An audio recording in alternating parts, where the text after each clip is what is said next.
Real Exam English, Season 3, Fame.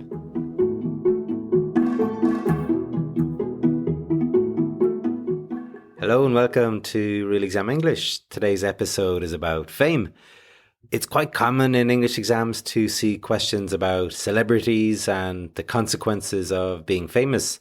Therefore, we have asked some typical questions to speakers from the US, the UK, New Zealand and Australia.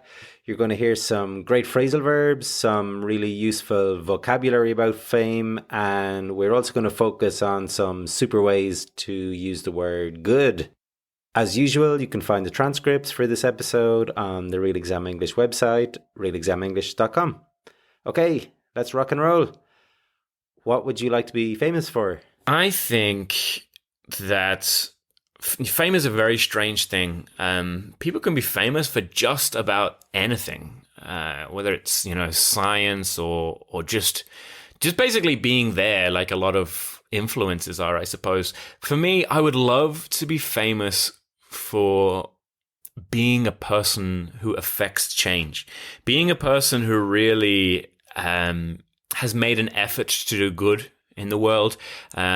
I want to be a doctor in the future, and I would really, really love to be known as sort of a person who in medicine who is really attempting to change the face of healthcare in a country or across the globe. Are we too easily influenced by people we have never met, such as sports stars or other famous people? Wholeheartedly, yes, I think we are. I think people get so obsessive with famous people, be it people in sports, in movies, in bands, the current wave of K-pop, the obsession that some of these young girls have with K-pop, enough to even pay money towards K-pop to advertise them because they think that they are a part of like this K-pop army. It's insanity. I don't actually think it's healthy. I think it's quite bad for us. Any sort of idol worship, in my opinion, is bad for a person because they have certain expectations or they're trying to escape from something. It's ultra strange for me. And I think we certainly can have mentors and look up to people and things that they have done or they have achieved. But we need to keep grounded and understand that these people are people too. They have some horrible views. They have some good views. They've done good things and bad things. And that's just the reality of life. Okay, so here we have our first uses of good. Loyal listeners to the podcast will know that I'm not a big fan of using good too much as an adjective in English exams, particularly when describing pictures or how people are feeling. For higher level exams, you really should be using more ambitious adjectives to try to impress the examiners. That being said, there are some great expressions using the word good, and in our first answer here, we had one, to do good in the world, which means to be kind and help others or to act virtuously. This expression actually came up in a C1 use of English exercise I did in class yesterday, which just shows the benefit of listening to and studying expressions like these. Another useful expression we heard was across the globe, which is a nice alternative to around the world or worldwide, like temperatures have increased around the globe.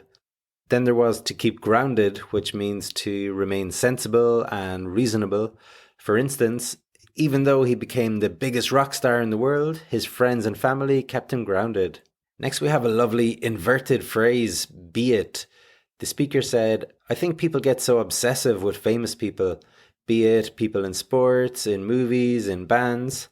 So using be it means we are creating a list of things in a sentence, similar to whether it is. An example would be, I love all types of international cuisine, be it Chinese, Italian, Turkish, or whatever. Or the movie Titanic is just amazing, be it the acting, the soundtrack, or the special effects. Everything is brilliant. Awesome phrase, that one. I like it a lot. And last but not least, in these answers we had some top vocabulary relating to famous people, influencers, idol worship, mentors who are like role models. And we had this phrasal verb to look up to, which means to respect and admire, and is a really common phrasal verb in Cambridge use of English exams. What would you like to be famous for? I would say, fame, we could measure it, local fame, national fame, global fame. if I'm famous locally for, being somebody who just does the right thing, and walks humbly and modestly, and who somebody who you can, if you need help, you can ask me. That's good enough for me. Somebody who's known as an intelligent person. That's enough for me. Just local fame. Big fame. If I could be famous for anything, that's not the point. The point would be to use my fame to hopefully bring light into the world and inspire others. So if I could be famous for being the champion of of a national like turkey dog eating competition, that's fine as long as I could use my message to bring light. A very noble answer there. The speaker said he would like to bring light into the world, which means to have a positive effect on the world. We also had a nice expression with good, which was, that's good enough for me, meaning that something is adequate for your needs. Like, hey Trevor, I only have potatoes and butter for dinner. That's good enough for me. I am Irish after all. What would you like to be famous for? I don't think I've ever really wanted to be famous, as it were. I have always wanted to make money from music. I would love that. I guess if you're making enough money to live from music, then you are going to be, at least vaguely well known and famous. So that's the one. Do we respect famous people's privacy enough? Hell no. Like, if people are being bullied by random people on the internet to the point where they kill themselves just because they're famous, no, we're not respecting them. We're not respecting them at all. Social media makes it incredibly easy to reach out to someone, and you can either do it in a positive fashion, like tweet or Instagram a band and go, hey, I dig what you've just done, or you can just be horrible. Don't be horrible. In the first answer here, the speaker said he didn't want to be famous, as it were. So this expression, as it were, is used to make what you say sound less definite and is often used after a figurative or a less common expression. For instance, hey, do you fancy coming to my place to watch Netflix and chill, as it were? Another way of saying the same thing is so to speak, like, when I was stuck on top of the mountain, I looked death in the face, so to speak. After that, we had a phrasal verb to reach out to someone, which means to make contact with them. Like in the answer, social media makes it easy to reach out to someone. And he goes on to say you can reach out to someone in a positive fashion. Fashion here meaning way, so in a positive way. Like as the speaker says by saying to a band, hey, I dig what you've just done, which means I like and appreciate and admire what you've just done. Like, I dig what you did for me, man. Or, I dig your new shoes. They're really cool. What else is really cool is English classes with me. So if you do need any help preparing for an exam, or if you just want to keep your English up to date in case you need it for work or travel or whatever, then get in contact and I would be more than happy to help. For details, check out the Real Exam English website, realexamenglish.com. Do we respect famous people's privacy enough? So there's different schools of thought on this, which is, one is, well, they're famous, so tough, they need to deal with it.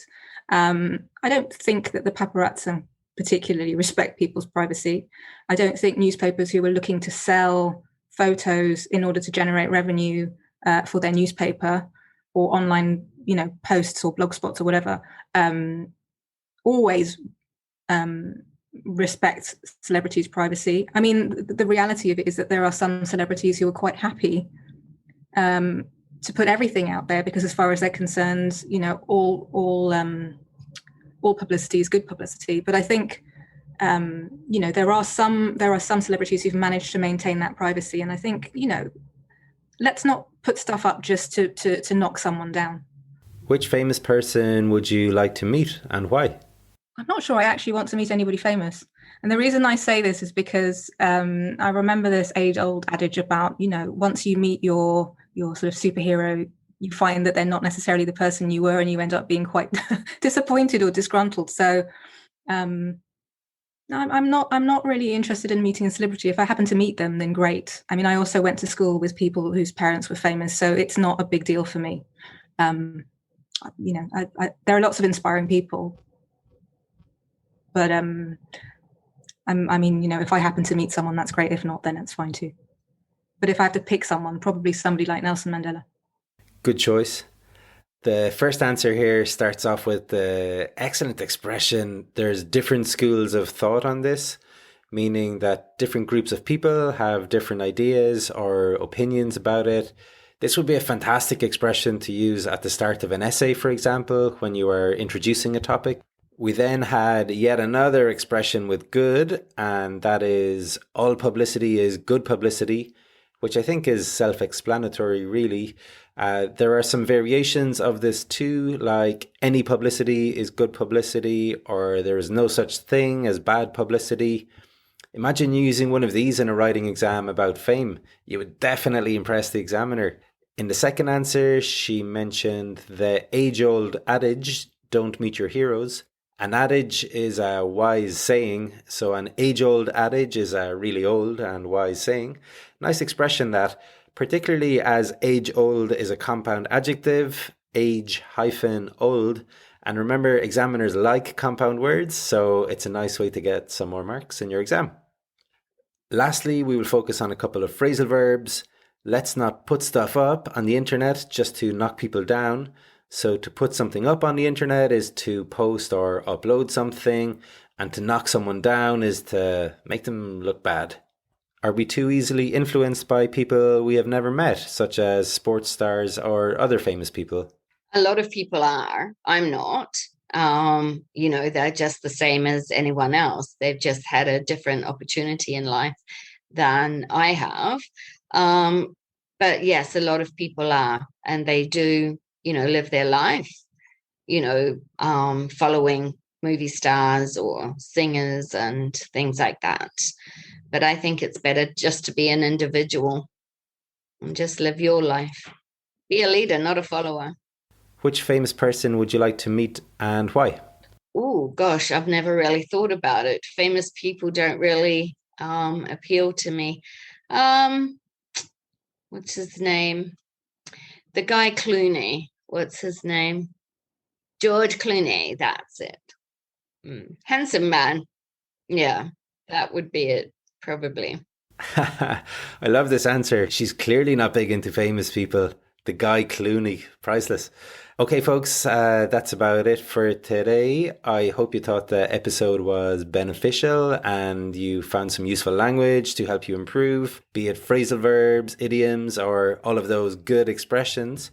Remember to like and subscribe to the podcast if you haven't already done so, and keep an eye out on Facebook and Instagram for any upcoming free conversation classes.